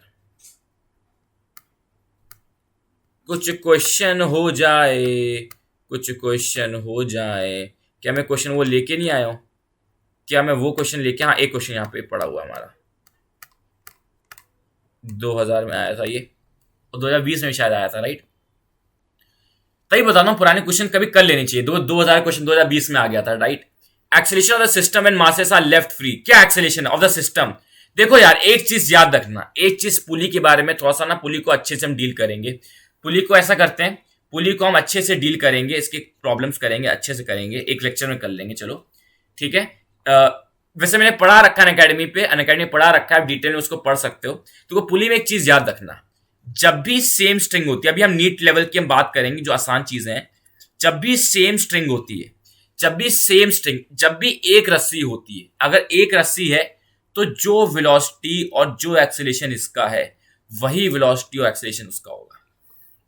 अरे इमेजिन करो एक रस्सी में एक कोना, ये मान लो ये पार्टिकल है, इमेजिन ये ऐसे मूव कर रहा है, इमेजिन ये ज्यादा तेज मूव करेगा और ये पीछे ये कम तेज मूव कर रहा है। इमेजिन करो ये हिस्सा ज्यादा, ब्लैक हिस्सा ज्यादा तेज मूव कर रहा है, ये कम मूव कर रहा है। डोंट यू थिंक ये अलग हो जाएंगे? अगर ये ज्यादा तेज मूव कर गया, अभी ये दोनों सेम वेलोसिटी से मूव कर रहे हैं, अगर ये ज्यादा तेज मूव कर जाएगा तो ये अलग हो जाएगा ना, है कि नहीं? ये पीछे रह जाएगा। तो ऐसा थोड़ी होता है, एक स्ट्रिंग से ये अटैच्ड है, एक रस्सी से अटैच्ड है, तो इनका मास और वेलोसिटी सेम होता है। तो वेलोसिटी ऑफ द सिस्टम का मतलब वेलोसिटी ऑफ द ब्लॉक्स क्या है? इसमें एक्सेलरेशन पूछा है, तो एक्सेलरेशन ऑफ द सिस्टम मतलब एक्सेलरेशन ऑफ द ब्लॉक क्या है? क्या है एक्सेलरेशन ऑफ द ब्लॉक? क्या है? दोनों का एक्सेलरेशन एक ही होता है, सेम ही एक्सेलरेशन है। कैसे निकालेंगे एक्सेलरेशन? कैसे निकालेंगे acceleration, 10g minus 5g upon 10 plus 5g by 15, g/3 answer आ जाएगा, g/3 आंसर आ जाएगा। समझ में आई मेरी बात? तो एक्सेलेरेशन ऑफ द सिस्टम का मतलब ये डाउनवर्ड फोर्स होगा कि नहीं होगा भाई? जो हैवियर ऑब्जेक्ट है वो नीचे खींचेगा, this is the dragging force, this is the dragging force, ये ड्रैग करेगा और ये अपोज करेगा, क्योंकि ऑब्जेक्ट ऐसे मूव करेगा ना। ये तो कॉमन सेंस से पता चल रहा है, ये तो कॉमन सेंस से पता चल रहा है, ये कॉमन सेंस से पता चल रहा है कि ऑब्जेक्ट कहां मूव करेगा। इतना तो हम क्लियर कर सकते हैं, इतना हम क्लियर कर सकते हैं कि भैया जो भारी ऑब्जेक्ट होगा नीचे गिरेगा, राइट साइड वाला नीचे गिरेगा, है कि नहीं? राइट साइड वाला नीचे गिरेगा। तो आपको आई गेस यहां तक क्लियर हो गया होगा, यहां तक क्लियर हो गया होगा। बैक करके देख लो, फिर से देखो क्या चीज आई, ठीक है। Net dragging mg is the dragging, मतलब 10g क्या है? 10g 10 ग्राम है। हो सकता है आपको दिक्कत हो जाए, हो सकता है आपको दिक्कत हो जाए। मुझे लगता है कि इनने प्रॉब्लम कर दी, इन्हें एक प्रॉब्लम क्रिएट कर दी। 10g is not 10 gram, this is okay. यहां पे थोड़ा सा उन्हें फिर से वो नोटंकी कर दी। 2000 क्वेश्चन 2000 का है। हाँ मुझे याद है, when I was taking class on Unacademy there was a problem, right? एक प्रॉब्लम था। ये 10g 10 ग्राम नहीं है, 10 ग्राम नहीं है, 10g वेट ही इसका है। इसने दे ही रखा है डाउनवर्ड फोर्स 10g है, ठीक है। 10g इज नॉट 10 ग्राम, ये डाउनवर्ड फोर्स ही 10g है। आप आसान भाषा में बोल रहा हूं। इसका मास 10 kg, इसका मास 5 kg। अब क्लियर है? इसका मास 10 kg तो डाउनवर्ड फोर्स 10 इंटू जी होगा कि नहीं होगा? एक्सेलरेशन ड्यू टू ग्रेविटी, ठीक है।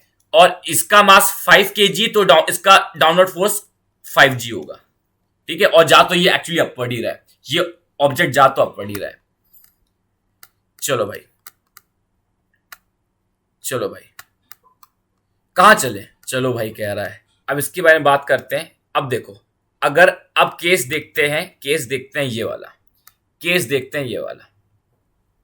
अगर आपकी पुली ऐसी है तो आप देखिए जरा एक्सेलेरेशन क्या आ रहा है।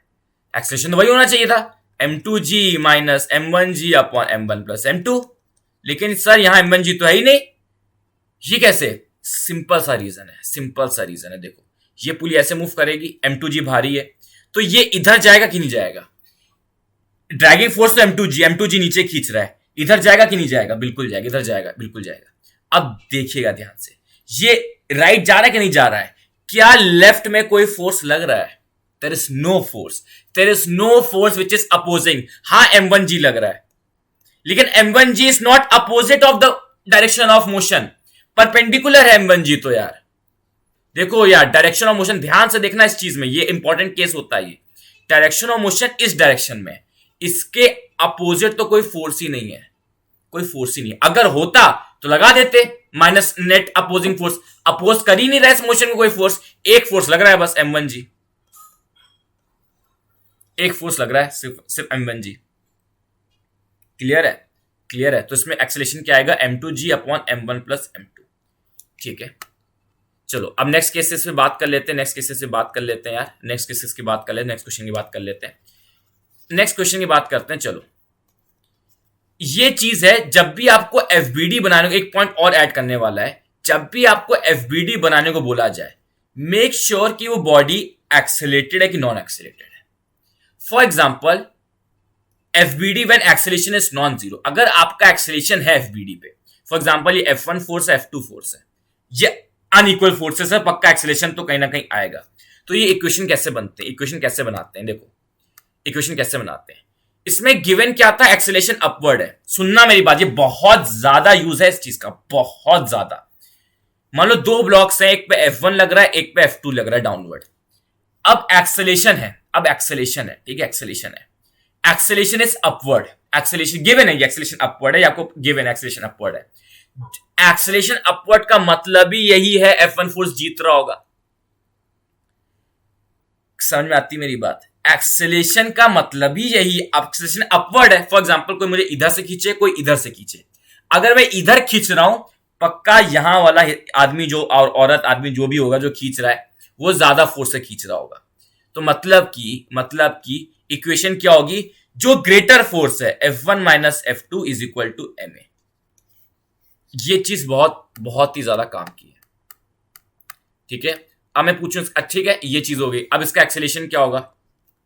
इसका एक्सेलेरेशन गिवन है कि एक फोर्स लग रहा है और दोनों बॉडीज ये कर चुके हैं, ठीक है, दोनों बॉडीज एक साथ मूव कर रहे हैं तो एक्सेलरेशन बताओ, ये क्वेश्चन कर चुके हैं।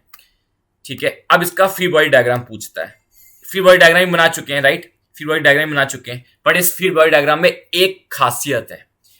पिछला जो बनाया था फ्री बॉडी डायग्राम, पिछला जो फ्री बॉडी डायग्राम बनाया था उसमें ऑब्जेक्ट रेस्ट पे था, उस पे दो ब्लॉक्स मूव नहीं कर रहे थे।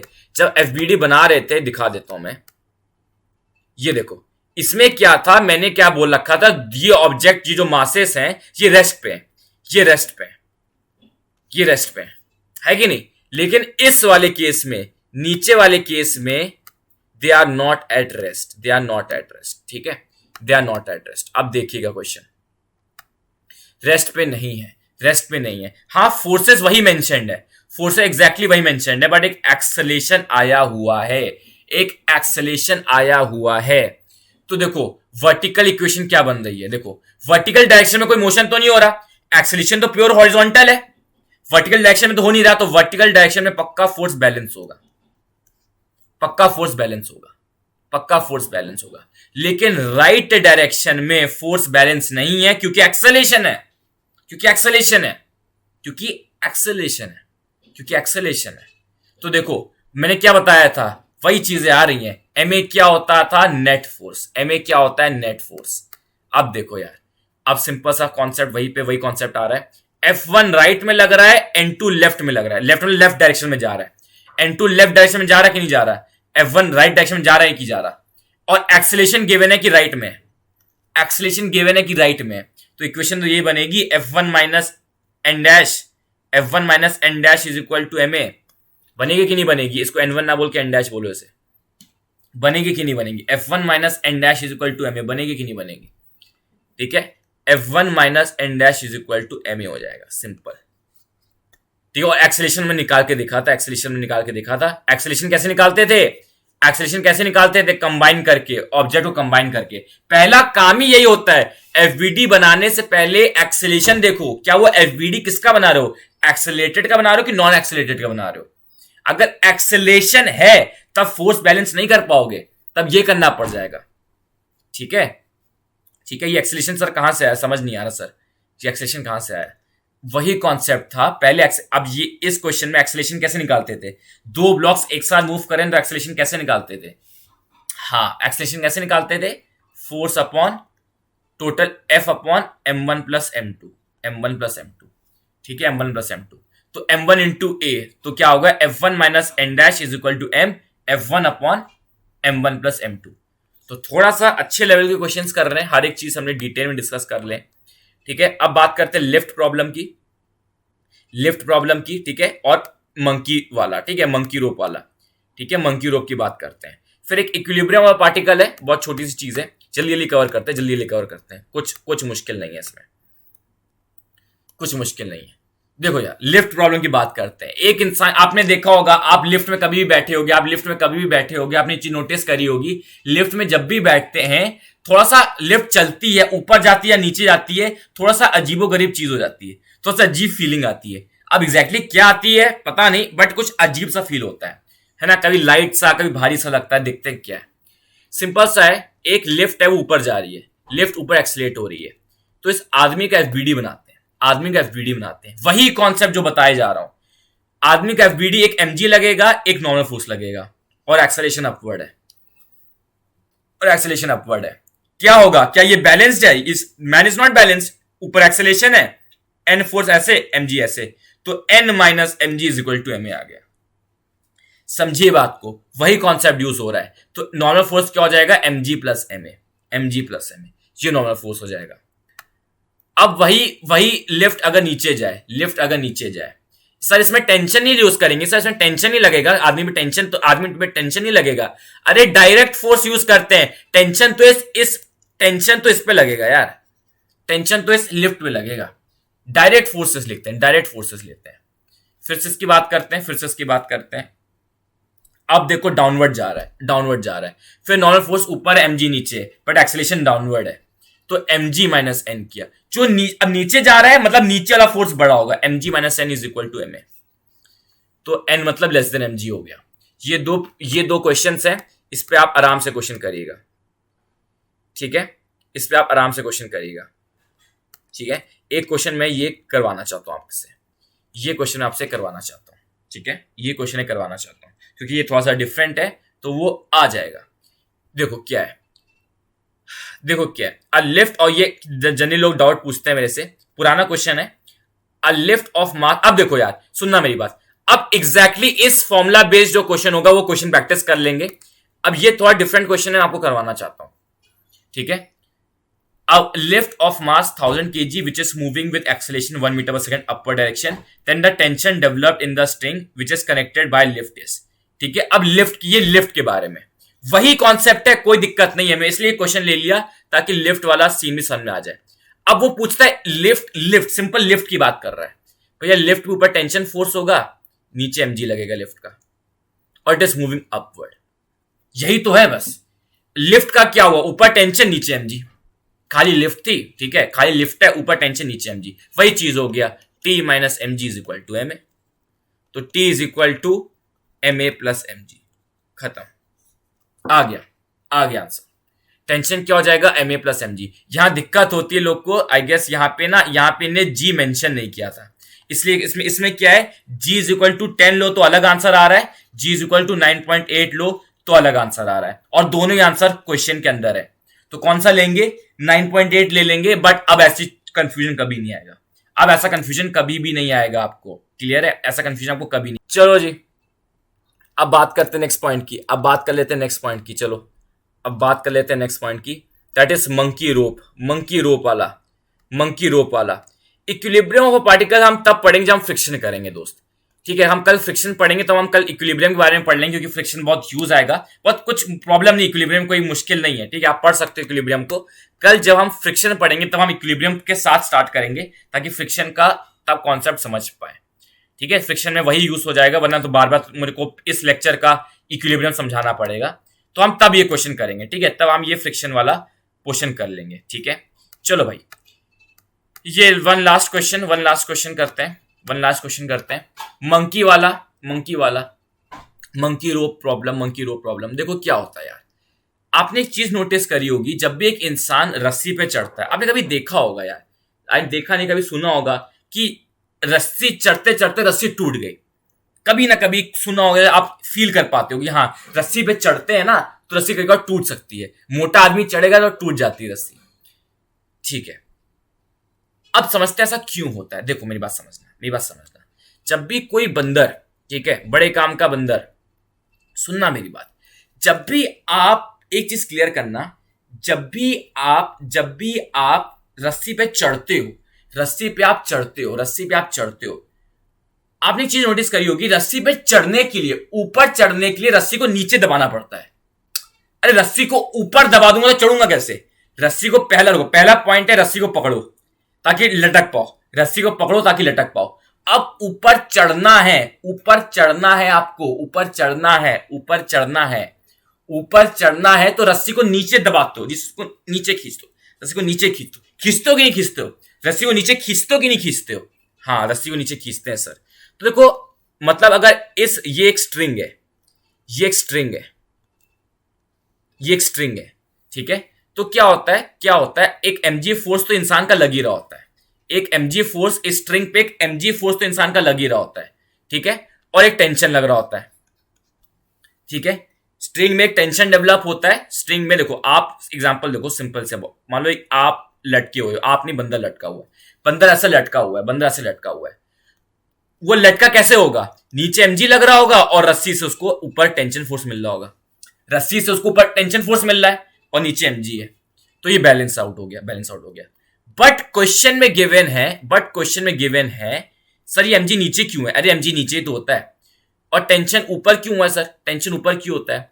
देखो यार, एक चीज रूल याद रखना, ये चीज लोगों को पता नहीं होती, tension always acts away from the body, tension हमेशा अवे फ्रॉम द बॉडी होता है, टेंशन हमेशा अवे फ्रॉम द बॉडी, इसको याद है ना, कभी भी बॉडी के अंदर घुसता हुआ टेंशन कभी नहीं दिखेगा, टेंशन हमेशा बॉडी से दूर जाता हुआ दिखेगा, इसको अच्छे से क्लियर कर लेना, ठीक है। तो वही चीज है, वही कॉन्सेप्ट पे आते हैं, ऊपर टेंशन T है, नीचे mg है, और बंदर जा रहा है ऊपर, तो T minus mg is equal to m, वही इक्वेशन जो आ रही थी, वही इक्वेशन जो आ रही थी। इसमें क्या है, ये एक रियलिस्टिक सिचुएशन है यार, ये एक रियल सिचुएशन है, इसमें देखना। तो आपका टी क्या होगा, टी माइनस एम जी क्या हो जाएगा, एम ए हो जाएगा।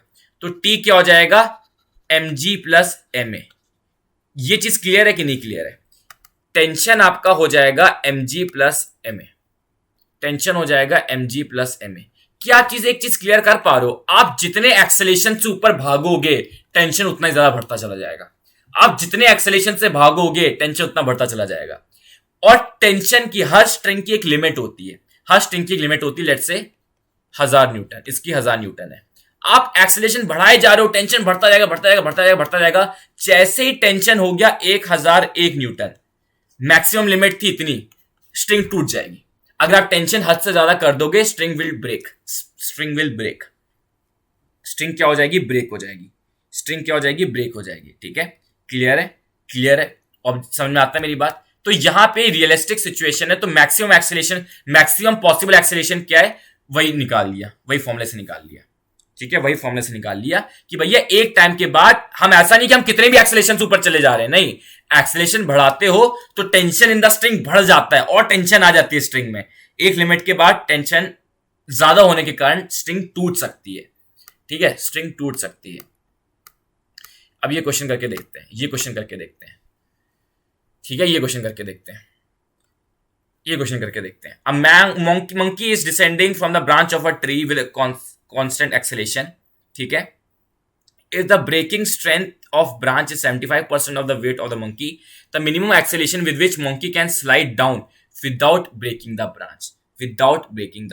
अब देखो यार, अब देखिए मेरी बात समझना। मंकी क्या कर रहा है, इस बार नीचे आ रहा है। क्वेश्चन हम थोड़ा डिफरेंटली लेते हैं। मंकी क्या कर रहा है, descending from the branch of a tree, नीचे जा रहा है। ठीक है, नीचे जा रहा है। ठीक है, if the breaking strength of the branch is 75% of the weight, the minimum acceleration पूछता है। देखो यार, अब फिर से वही चीज है, एक मंकी बना दे। ठीक है, उस पर एक टेंशन टी फोर्स लग रहा होगा, जिससे रस्सी से लटका हुआ है। तो टी फोर्स ऊपर, एक mg नीचे, और इसमें डाउनवर्ड है, इसका acceleration downward, it is descending downward है। तो तुम देखो जहां पे डाउनवर्ड है, तो mg minus T is equal to ma हो जाएगा। टी हो जाएगा mg minus ma।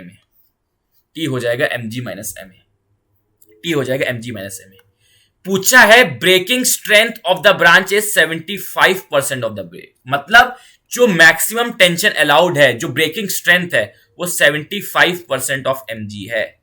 75% of mg है, मतलब 3/4 of mg is equal to mg minus ma। क्या इससे एक्सेलेरेशन निकाल लोगे? इससे एक्सेलेरेशन निकालना होमवर्क दे रहा हूं। ठीक है, इक्वेशन क्या बनी इस बार? उल्टी इक्वेशन की बनी, इस बार एक्सेलेरेशन डाउनवर्ड है। क्या आपको मेरा प्रीवियस टॉपिक समझ में आ रहा है? वही कॉन्सेप्ट है। ठीक है, इसी के साथ ये लेक्चर खत्म होता है। ठीक है दोस्त, लेक्चर खत्म होता है। अच्छा, एक छोटा सा पॉइंट ये रह गया। ये क्वेश्चन बड़े परेशान करते हैं यार। ये फॉर्मूला याद कर लीजिएगा प्लीज यार, ये फॉर्मूला याद कर लीजिएगा। जैसे एक रॉकेट होता है ना, आपने कभी देखा है रॉकेट क्या करता है, अपना मास कम, रॉकेट क्या करता है, रॉकेट में बहुत फ्यूल होता है, तो उसका फ्यूल बंद करता रहता है, फ्यूल लगातार बंद करता रहता है, तो उसका मास कम होता रहता है। तो ये क्वेश्चन आता है, thrust on rocket by at any instant. ये फॉर्मूला याद करेगा, पूरा फॉर्मूला बेस्ड क्वेश्चन है ये। ठीक है, पहले आते थे, अब तो नहीं आते, बट मैंने ले लिया है। फोर्स होता है minus velocity dm by dt, जिस रेट से मास चेंज हो रहा है इनटू वेलोसिटी। देखो, fuel Burns at a rate of 1 kg पर सेकेंड और स्पीड दे रखी है 60 किलोमीटर पर आवर। फोर्स क्या हो जाएगा, माइनस 60 किलोमीटर पर सेकेंड इंटू 1। ठीक है, तो 60 किलोमीटर पर सेकेंड को आप क्या करो, 60 किलोमीटर पर सेकेंड इंटू 1 kg पर सेकेंड, तो आप क्या करो, किलोमीटर पर सेकेंड को आप क्या करो, मीटर में कन्वर्ट करो। तो 60 इंटू 10 की पावर 3 हो जाएगा, तो आपका आ जाएगा 60,000 आ जाएगा। ठीक है, डायरेक्ट फॉर्मूला याद कर लेना। अब मैं क्वेश्चन प्रैक्टिस करवाऊंगा, इसको मैं क्वेश्चन प्रैक्टिस पे लूंगा, इसको मैं क्वेश्चन प्रैक्टिस पे लेने वाला हूं, try it out. Try it out, try करना, थोड़ा टफ लगेगा, हिंट दे देता हूं, थोड़ी सी हिंट दे देता हूं। पहले एक्सेलेरेशन निकालिए, ठीक है, पहले एक्सेलेरेशन निकालिए, उसके बाद ये पूछता है फोर्स ऑन बी, ये हॉरिजॉन्टल फोर्स की बात कर रहा है, ठीक है, हॉरिजॉन्टल फोर्स की बात कर रहा है। तो हिंट दे दे रहा हूं, बी का वो लेगा एक्सेलेरेशन। अच्छा क्वेश्चन है, एम्स का क्वेश्चन है, इसको मैं क्वेश्चन प्रैक्टिस में ले रहा हूँ। ठीक है, आई गेस सब कुछ हम डिस्कस कर चुके हैं। कुछ क्वेश्चन प्रैक्टिस इसकी बहुत जरूरी है दोस्त, क्वेश्चन प्रैक्टिस बहुत जरूरी है, कल इक्विलिब्रियम कर रहे होंगे तो क्वेश्चन प्रैक्टिस याद रखिएगा दोस्त, क्वेश्चन प्रैक्टिस बहुत जरूरी है, मिस मत कर देना इसका यार, मिस मत कर देना इसका लेक्चर, ठीक है। कब होगा, मेरा टेलीग्राम चैनल रक्षिता, मेरा दोनों को ज्वाइन कर लेना, हम एक एक करके सारे दिन निपटाए जा रहे हैं, ठीक है। तो जब भी इसका क्वेश्चन प्रैक्टिस सेशन होगा, आई गेस 3 से 4 दिन में आ जाएगा, तो उसको जरूर अटेम्प्ट करिएगा क्वेश्चन प्रैक्टिस सीरीज को, ठीक है। Thank you for watching this video, thank you so much.